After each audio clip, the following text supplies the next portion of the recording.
Good morning friends, welcome back to another video. आज का हमारा टॉपिक है मॉनेटरी पॉलिसीज़। हमने अपने पीछे टॉपिक्स में मॉनेटरी पॉलिसी के बारे में बहुत बात की, बट आज हम मॉनेटरी पॉलिसी को पूरे थॉरली पढ़ेंगे। हम सब जानते हैं कि मॉनेटरी पॉलिसी सेंट्रल बैंक के द्वारा कंट्रोल की जाती है, बट ये होती क्या है इसके बारे में हम पढ़ेंगे। ठीक है, मॉनेटरी पॉलिसी एक सेट ऑफ टूल्स होते हैं, set of tools used by central bank और आरबीआई, एक ही बात है, to control the money supply, right. ठीक है, ये एक सेट ऑफ टूल्स होते हैं जो आरबीआई के द्वारा यूज़ किए जाते हैं अपने मनी सप्लाई को कंट्रोल करने के लिए। अगर हम मॉनेटरी पॉलिसी के टाइप्स की बात करें कि टाइप्स ऑफ मॉनेटरी पॉलिसी कितने टाइप की होती है, ठीक है, टाइप्स ऑफ मॉनेटरी पॉलिसी, ये कलर तो दिख ही नहीं रहा, रेडी, ठीक है। ठीक है, सबसे पहले होगी एक्सपेंशनरी पॉलिसी।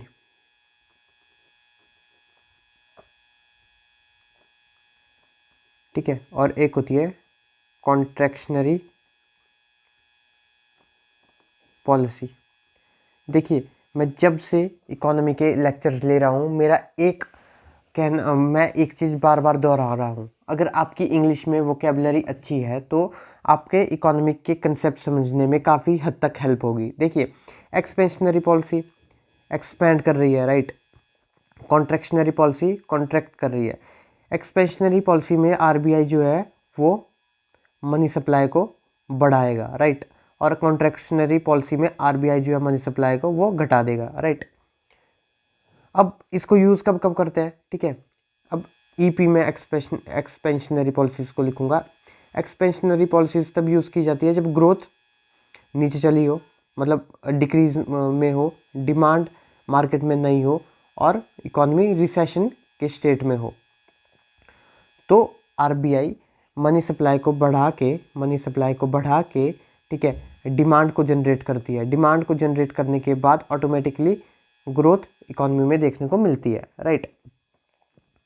और अगर हम बात करें कॉन्ट्रैक्शनरी पॉलिसीज़ की, ठीक है, अब कॉन्ट्रैक्शनरी पॉलिसीज़ को हम सीपी लिखेंगे, राइट। इसको मैं हाईलाइट कर देता हूँ, EP and CP, right, contractionary and expansionary.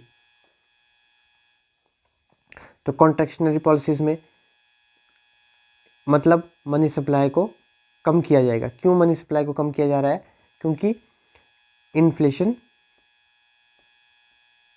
बहुत ज़्यादा बढ़ रही है, ठीक है, मतलब लोगों के इन हैंड मनी ज़्यादा है, जिसकी वजह से लोग डिमांड बहुत ज़्यादा कर रहे हैं। देखिए, एक हद तक डिमांड बिल्कुल सही मानी जाती है, लेकिन ओवर डिमांड अगर पर्टिकुलरली पॉपुलेशन करना लग जाए तो उतनी सप्लाई को जनरेट ना करने की वजह से सप्लाई तो उतनी रहती है, ठीक है, आपकी डिमांड बढ़ गई है बट सप्लाई तो उतनी है, जिसकी वजह से प्राइस हाइक हो जाता है। ठीक है, आपने इसके एग्जांपल बहुत सारे देखे हैं, आए दिन देखते हैं आप। फूड का एक बहुत बड़ा एग्जांपल है। कभी आपने देखा है अगर हमारा इंपोर्ट पल्सेस का नहीं हो पाता, फॉर एग्जांपल किसी कारणवश पल्सेस के इंपोर्ट में कुछ इफेक्ट पड़ता है, तो पल्सेस का सप्लाई, इसका मतलब ब्रेक डाउन हो चुका है, इन द शॉर्ट मतलब सप्लाई में हिंड्रेंस है किसी तरह की, जिसकी वजह से जो पल्सेस है अपने प्राइस को शुक कर देगी, ठीक है, बढ़ा देगी एकदम में।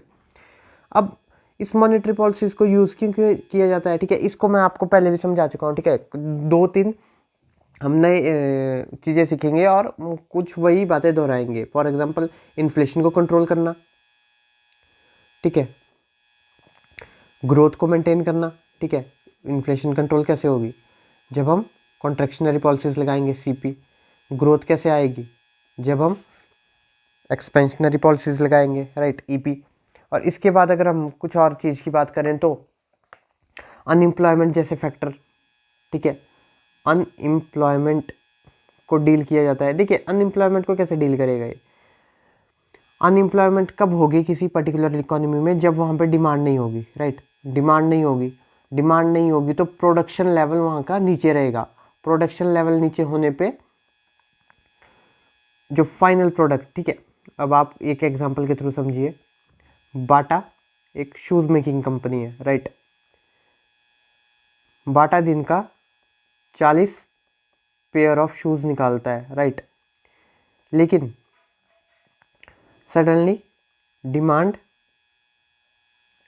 हाफ हो जाती है, राइट, और 20 पेयर्स ऑफ शूज़ की डिमांड रहती है। अब कंपनी क्या करेगी? ठीक है, कंपनी के पास तो जो वर्कर्स हैं वो 40 पेयर्स शूज़ के पर डे बनाने वाले हैं, राइट। तो वो यहाँ से ले ऑफ कर देगी जो एक्स्ट्रा लेबर होगी, राइट, जिसकी वजह से ये एम्प्लॉयमेंट खो देंगे, राइट। तो ये अनएम्प्लॉयमेंट को भी टैकल करने के काम आती है, ठीक है, और ये एक्सचेंज रेट्स को भी मैनेज करने में काम आती है। अब आप बोलेंगे एक्सचेंज रेट्स क्या होते हैं? ठीक है, एक्सचेंज रेट्स, ठीक है, एक्सचेंज रेट्स को हम आगे अच्छे तरह से पढ़ेंगे, बट इतना समझ लीजिए कि $1 की कीमत फॉर एग्ज़ाम्पल 60 रुपये है। तो ये हमें अगर अपने $1 को एक्सचेंज करना है तो उसके बदले में 60 रुपये देने होंगे, तो ये एक्सचेंज रेट होता है। तो ये डॉलर के डिमांड एंड सप्लाई पे फोकस होता है। जब भी हमारा रुपया डॉलर के मुताबिक ज़्यादा नीचे गिरता है और ये डॉलर स्ट्रॉन्ग होता जाता है, तो आरबीआई मार्केट को इन्फ्लुएंस करती है, राइट।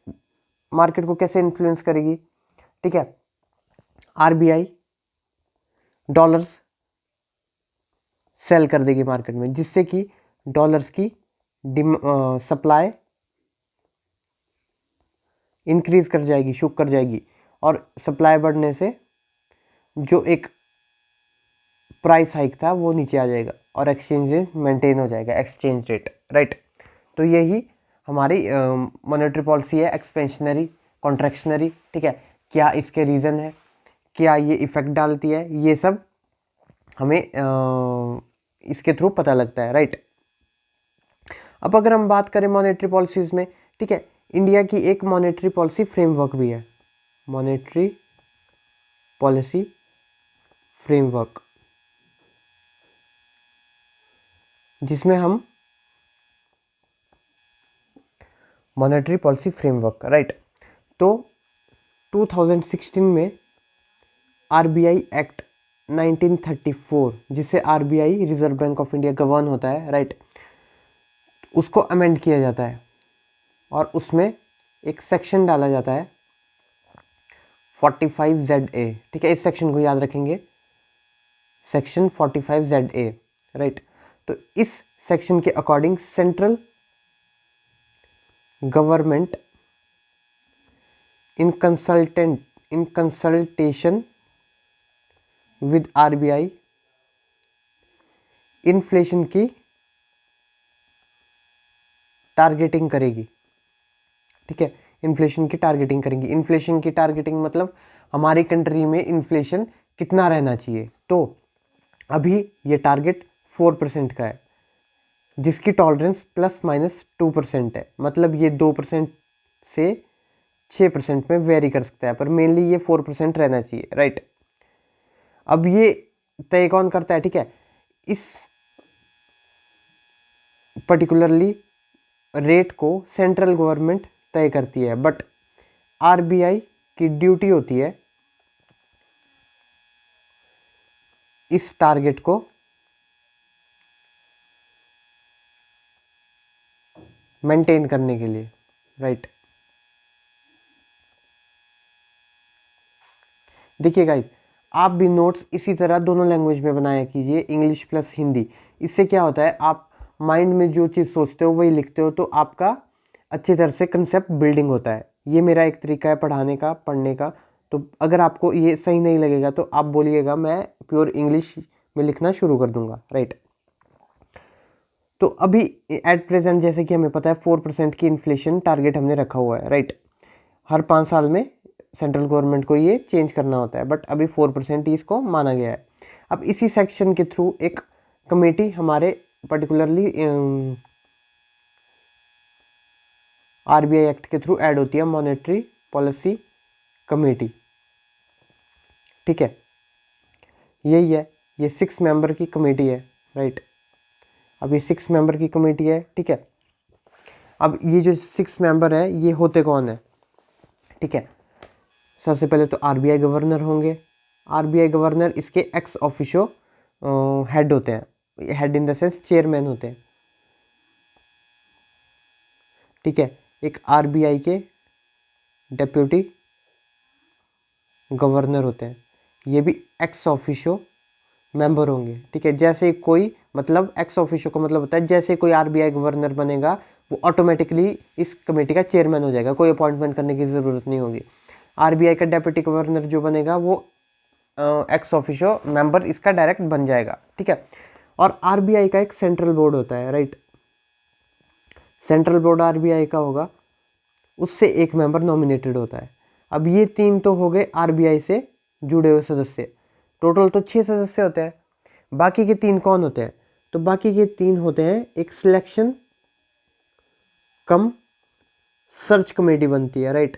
एक सिलेक्शन कम सर्च कमेटी बनती है जिसको हेड करते हैं हमारे कैबिनेट सेक्रेटरी, ठीक है, जिसमें ऑल दो आरबीआई गवर्नर भी प्रेजेंट होते हैं, ठीक है।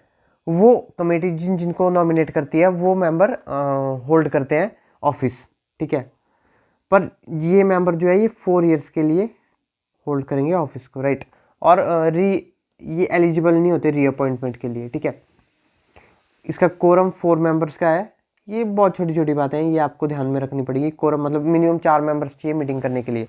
हर 2 महीने में एक बार ये कमेटी मिलती है, राइट। और इनको इन्फ्लेशन का टारगेट इसमें रखना ही पड़ता है।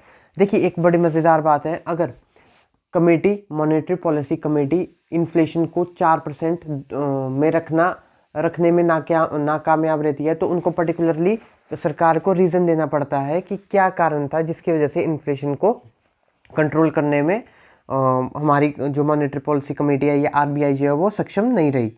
तो वो पर्टिकुलर रीज़न इसमें देना पड़ता है। तो यहाँ पे अकाउंटेबिलिटी एक तरह से दर्शाती है, राइट, आरबीआई की towards the government, toward the people. इसके बाद अब हम मॉनेटरी पॉलिसीज के टूल्स पढ़ेंगे। ये काफ़ी इंपॉर्टेंट टॉपिक है, इस पे हमको बहुत सारे क्वेश्चन देखने को मिलते हैं, तो आप प्लीज़ इसको ध्यान से पढ़िएगा। मॉनेटरी पॉलिसी टूल्स 2 टाइप्स के हमको देखने को मिलते हैं, एक तो qualitative, the other one is quantitative. देखिए फिर से वही बात आ जाएगी, क्वांटिटेटिव जो क्वांटिटी पे फोकस करते हैं, क्वालिटेटिव जो क्वालिटी पे फोकस करते हैं, राइट। सबसे पहले हम क्वांटिटेटिव टूल्स की बात करेंगे, राइट। क्वांटिटेटिव टूल्स की, क्वांटिटेटिव टूल्स वो टूल्स होते हैं, these are the tools which control the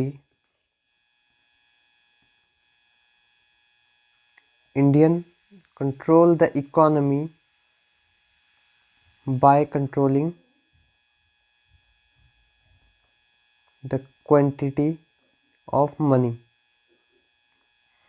ठीक है। जो मनी की क्वांटिटी को कंट्रोल करके इकोनॉमी को कंट्रोल करता है, राइट, वो क्वांटिटेटिव टूल्स कंसिडर किए जाते हैं, ठीक है। इसके इसके डिफरेंट टाइप के टूल्स देखने को मिलते हैं। सबसे पहले तो हम बात करेंगे CRR। हमने हमेशा बात की है CRR की, जिसको बोलते हैं कैश रिजर्व रेशो। देखिए फिर से वही बात आ गई, कैश मतलब मनी, रिजर्व मतलब कहीं रखना, ठीक है, आपने सुरक्षित रखा हुआ है, ठीक है। रेशो मतलब ये एक इंग्लिश का वर्ड ही है, ठीक है। अब CRR होता क्या है, ठीक है। CRR एक कैश रिजर्व रेशो को हम इतना बोल सकते हैं कि एक अमाउंट होता है, मिनिमम डिपॉजिट होता है जो कमर्शियल बैंक्स को आरबीआई के पास मेंटेन करके रखना पड़ता है, right. CRR it is a minimum amount commercial bank ठीक है। बैंकिंग सेक्टर में हम सबको देखेंगे कौन सा बैंक क्या होता है, कमर्शियल बैंक क्या होता है, ठीक है, पीएस पब्लिक सेक्टर बैंक क्या होता है, सब बैंक को पढ़ेंगे। ठीक है। Commercial bank has to maintain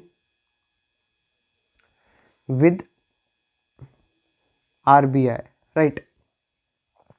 RBI के पास मेंटेन करना पड़ता है और इसमें कोई प्रॉफिट वो अर्न नहीं करते।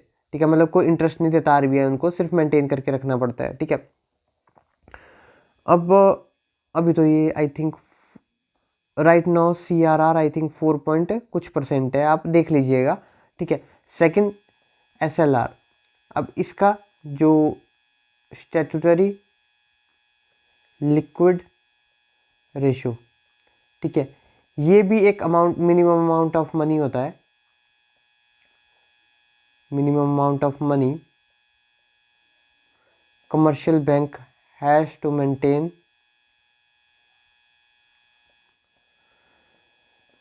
With themselves. ठीक है। अब यहाँ पे आरबीआई का रोल SLR में ख़त्म हो जाता है। यहाँ पे बैंक को खुद ब खुद अपने पास वो मेंटेन करने के रखना पड़ता है। लिक्विड एसेट में होना चाहिए। लिक्विड एसेट मतलब कैश हो गया, गोल्ड हो गया, ठीक है, गवर्नमेंट सिक्योरिटीज़ होगी, ठीक है, ट्रेजरी बिल्स हो गए, इनकी फॉर्म में इसको मेंटेन करके रखना पड़ता है। ठीक है। ये बैंकिंग रेगुलेशन एक्ट 1949 के अंदर रेगुलेट होता है। ठीक है। ये सब कुछ हम पढ़ेंगे बैंकिंग सेक्टर में। ठीक है। और ये आरबीआई एक्ट 1934 के अंदर रेगुलेट होता है, या मैंडेट मान सकते हो आप। ठीक है। अब ठीक है, इसकी एक कंडीशन है CRR की, ये मैं यहाँ पे भूल गया था कि CRR की नहीं, सॉरी माफ़ कीजिएगा, SLR की, कि ये 40% से ऊपर नहीं हो सकता। ठीक है। 40% से ज़्यादा CRR नहीं लगा सकते। राइट नाउ तो 18% है, राइट। 18% का SLR है हमारे पास, माफ़ कीजिएगा। ठीक है। 40% से ऊपर SLR आप नहीं लगा सकते। ठीक है। ये बैंकिंग रेगुलेशन एक्ट 1949 में मैंशनड है। ठीक है। तो ये हमारा CRR और SLR का कंसेप्ट भी यहाँ पे क्लियर होता है। ठीक है। CRR वही हो गया जो आरबीआई के पास मिनिमम अमाउंट कमर्शियल बैंक्स को मेंटेन करके रखना पड़ता है, वेरएज SLR हो गया जो बैंक्स खुद ब खुद अपने पास मिनिमम अमाउंट जो है लिक्विड एसेट के फॉर्म में मेंटेन करके रखेंगे। ठीक है। अगले जो अब हम कंसेप्ट देखेंगे वो देखेंगे रेपो रेट और रिवर्स रेपो रेट। ये दोनों कंसेप्ट से भी हमको काफ़ी क्वेश्चन देखने को मिलते हैं। ठीक है। सबसे पहले हम रेपो रेट के बारे में बात करते हैं, आरआर के बारे में। रेट एट विच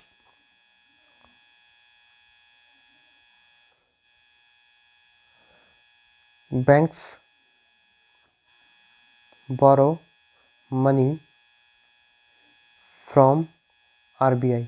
मैं आपको ये भी बताऊंगा किस तरह से रेपो रेट को बढ़ा के घटा के मनी सप्लाई में इफेक्ट डाल के, ठीक है, इन्फ्लेशन को कंट्रोल करता है पर्टिकुलरली आरबीआई। ठीक है। ठीक है। अब एक बैंक जो है, इसलिए आरबीआई को बैंक का बैंकर बोला जाता है। ठीक है। जो बैंक हमारा होता है उनके लिए जो बैंक होता है वो आरबीआई कंसिडर किया जाता है, क्योंकि वहाँ से वो अपने लिए लोन आरबीआई के थ्रू इजीली ले सकते हैं। ठीक है। अब इस रेपो रेट वो रेट होता है, ठीक है, जिस इंटरेस्ट रेट पे पर्टिकुलरली लोन दिया जाता है बैंक्स को आरबीआई के द्वारा। ठीक है। अब अगर इन्फ्लेशन ज़्यादा है तो आरबीआई रेपो रेट को बढ़ा देगा, जिससे कि लोन लेना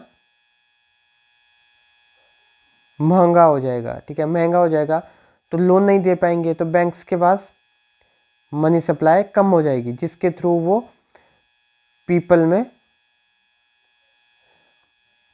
इंटरेस्ट रेट बढ़ा देगा, जिससे कि मनी सप्लाई घट जाएगी। देखिए किस तरह से सब चीज़ें एक के साथ एक जुड़ी हुई है। इन्फ्लेशन बढ़ रही है, रेपो रेट बढ़ा तो लोन लेना बैंक के लिए महंगा हो गया। अब बैंक के लिए खुद ब खुद महंगा हो गया तो वो भी तो आगे जो उसके पास बचा हुआ पैसा है उसको लोगों को देने के लिए इंटरेस्ट रेट उसका बढ़ा देगा, जिससे कि कम से कम लोग लोन लेंगे और मनी सप्लाई मार्केट में घट जाएगी और इन्फ्लेशन बढ़ जाएगी। उसी तरह ग्रोथ अगर कम है तो रेपो रेट को कम कर दिया जाएगा, लोन बैंक को प्रोवाइड होगा और बैंक मनी सप्लाई को बढ़ाने में हेल्प करेंगे। कैसे? बैंक सस्ता इंटरेस्ट रेट पे लोन देंगे और मनी सप्लाई बढ़ेगी और इकोनॉमिक ग्रोथ देखने को मिलेगी। और उसी तरह ये आरआर का एक कंसेप्ट होता है, रिवर्स रेपो रेट, ठीक है। इसमें बैंक आरबीआई में अपने मनी पार्क करता है और उसके ऊपर आरबीआई इंटरेस्ट पे करता है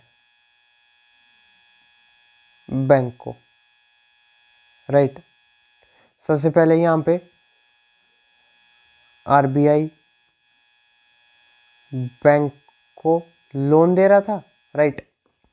अब जो है यहाँ पे रिवर्स रेपो रेट में आरबीआई बैंक यहाँ पे अपने एक्स्ट्रा एसेट को पार्क कर रहा है और आरबीआई उसके ऊपर उसको इंटरेस्ट रेट पे करेगा, राइट। अब इसके थ्रू मॉनेटरी पॉलिसी कैसे कम कंट्रोल करता है आरबीआई, ठीक है, वो रिवर्स रेपो रेट को बढ़ा देगा, ठीक है। अब बैंक आरबीआई को, देखिए, अगर बैंक को किसी पर्टिकुलर पर्सन को लोन देना है और उससे ज़्यादा इंटरेस्ट रेट से अगर उसको आरबीआई लोन पार्क करने का ज़्यादा इंटरेस्ट दे रहा है तो वो उस पर्टिकुलर पर्सन को चूज़ ना करते हुए आरबीआई को चूज़ करेगा, क्योंकि अल्टीमेट मोटिव बैंक का प्रॉफिट जनरेशन है, राइट। तो बैंक पीपल को लोन ना देते हुए अपना एसेट आरबीआई में पार्क कर देगा, क्योंकि वहाँ पे रिवर्स रेपो रेट को हाई कर दिया गया है आरबीआई के द्वारा, क्योंकि वो मार्केट से सप्लाई को कम करना चाहता है, जिसके थ्रू बैंक के पास कम पैसा रहेगा, राइट। कम पैसा रहेगा तो मनी सप्लाई कम हो जाएगी। उसी तरह अगर रिवर्स रेपो रेट को घटा दिया जाए तो बैंक अपने पैसे को आरबीआई बैंक अपने पैसे को वापस खींच लेगा, ठीक है, वापस खींच लेगा। ये देखिए वापस खींच रहा है बैंक अपने पैसे को, क्योंकि आरबीआई ने रिवर्स रेपो रेट को घटा दिया है और मनी सप्लाई बढ़ जाएगी। इसी तरह से हमको रेपो रेट और रिवर्स रेपो रेट का भी कंसेप्ट समझ में आ चुका है। इसके बाद हम समझेंगे एक और कंसेप्ट जिसको बोलते हैं open market operations. Open market operation, right.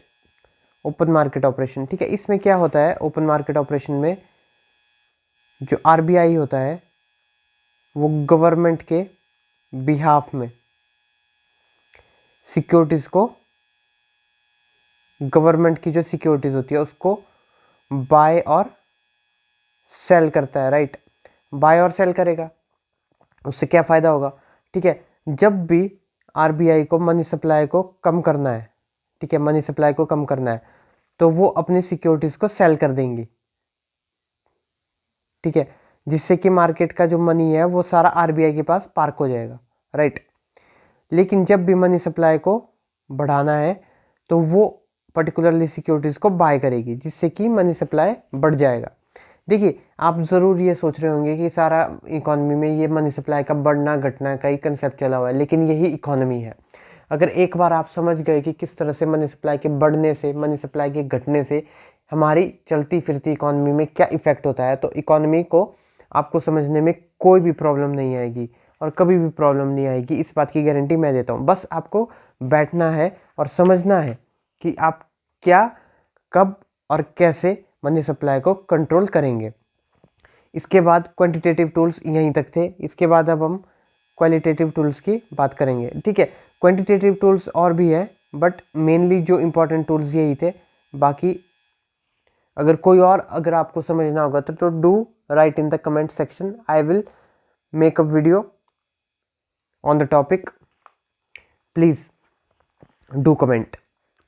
अब हम बात करते हैं क्वालिटेटिव टूल्स की, ठीक है। क्वालिटेटिव टूल्स, ठीक है, क्वालिटेटिव टूल्स जिस तरह से क्वांटिटेटिव टूल्स मनी सप्लाई को कंट्रोल करके, ठीक है, मनी की क्वांटिटी को कंट्रोल करके मार्केट को इन्फ्लुएंस कर रहा था या इकोनॉमी को इन्फ्लुएंस कर रहा था, उसी तरह क्वालिटेटिव टूल्स भी अपने एक्शन करता है। बट ये अमाउंट ऑफ मनी को इफेक्ट नहीं करता, राइट। ये सिर्फ, ठीक है, जो मनी होगा it just directs the money in a certain direction, ठीक है। ये पर्टिकुलरली मनी की क्वांटिटी को कंट्रोल नहीं करेगा कि यहाँ से मनी सप्लाई को कम किया, यहाँ से कम ज़्यादा किया। यह क्वालिटेटिव एक्शंस क्या करते हैं, जो एक तरफ से मनी एक डायरेक्शन में जा रहा है उसकी सिर्फ डायरेक्शन को चेंज करते हैं। फॉर एग्जांपल देखिए, एक बड़े आसान तरीके से समझते हैं। अगर आपका मनी सारा बैंकिंग सेक्टर की तरफ को मूव कर रहा है, ठीक है, ठीक है, बैंकिंग सेक्टर को इग्नोर करते हैं। अगर आपका सारा मनी एग्रीकल्चर सेक्टर में जा रहा है तो वहाँ से उसको किस तरह से मूव किया जाए मैन्युफैक्चरिंग सेक्टर की तरफ को, ठीक है, वो क्वालिटेटिव टूल्स का काम होता है, ठीक है। सबसे पहले क्वालिटेटिव टूल्स की बात करेंगे हम, क्रेडिट रेशनिंग की, राइट, ठीक है। क्रेडिट रेशनिंग क्या होती है? क्रेडिट रेशनिंग के थ्रू आरबीआई पर्टिकुलर सेक्टर की तरफ को, पर्टिकुलर सेक्टर को क्रेडिट फ्लो जो होता है, मतलब जो लोन होते हैं या जो मनी फ्लो हो रहा होता है उसको रोकता है। RBI particularly stop the credit flow to particular sector, ठीक है। एक ही पर्टिकुलर सेक्टर की ग्रोथ में पैसा सारा ना चला जाए, ठीक है। बैंक्स क्या करते हैं? बैंक्स मोस्टली अपने प्रॉफिट को जनरेट करने के लिए एक प्रॉफिट मेकिंग सेक्टर्स की तरफ को ज़्यादा लैंडिंग करने का सोचते हैं, बट एक ही तरफ को सारा मनी का पूल ना बन जाए, ठीक है, मनी पूल इकट्ठा ना हो जाए, तो उसको रोकने के लिए आरबीआई क्रेडिट रेशनिंग करती है।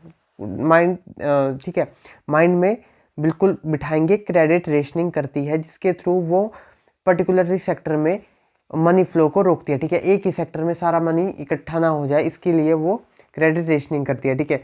फॉर एग्जांपल के लिए मान सकते हैं, ठीक है, एक और एग्जांपल मैं देखता हूँ कि आरबीआई बैंक्स को बोल सकती है, ठीक है, अनियन और पोटैटो के जो ट्रेडर्स हैं, ठीक है, उनको मतलब जैसे फॉर एग्जांपल एक एग्रीकल्चर सेक्टर में पर्टिकुलरली क्रेडिट, हाँ, ठीक है, एग्रीकल्चर सेक्टर में क्रेडिट फ्लो देखने को मिल रहा है, पर उसके साथ साथ में हेल्थ केयर सेक्टर में क्रेडिट फ्लो है ही नहीं, अगर उसमें प्रॉफिट जनरेशन नहीं है। तो आरबीआई अपने क्रेडिट रेशनिंग के हेल्प से बैंक्स को रोकती है ऐसा करने से। सेकंड हम बात करेंगे डायरेक्ट एक्शन। डायरेक्ट एक्शन क्या होता है? ठीक है, ठीक है, कई बार क्या होता है, जो कमर्शियल बैंक्स होते हैं वो आरबीआई की इंस्ट्रक्शन को फॉलो नहीं करते, राइट, कोऑपरेट नहीं करेंगे सेंट्रल बैंक के साथ, ठीक है। तो आरबीआई यहाँ पे उन पे डायरेक्ट एक्शन लेता है। क्या करेगा? उनको डिस्काउंट फैसिलिटीज नहीं प्रोवाइड करेगा जो अदर बैंक को मिल रही है।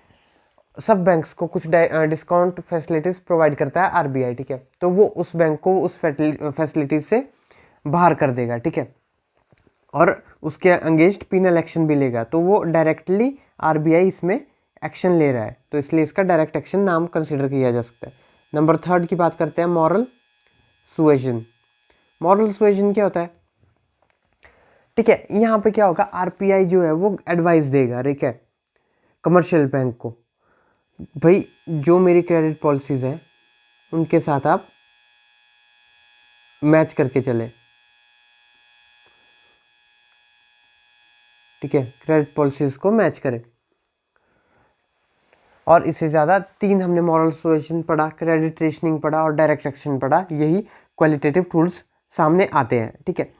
अब इसके बाद अब हम एक टॉपिक पढ़ेंगे और इसके बाद वीडियो को ख़त्म करेंगे, ठीक है, पीएसएल, जिसका नाम है प्रायोरिटी सेक्टर लैंडिंग, राइट। अब ये क्या होता है? ठीक है, जैसे कि हमको पता है, ठीक है, बैंक्स का मोटो प्रॉफिट है। अब बैंक्स अपने सारे मनी को फॉर एग्जांपल सर्विस सेक्टर में डाल देते हैं।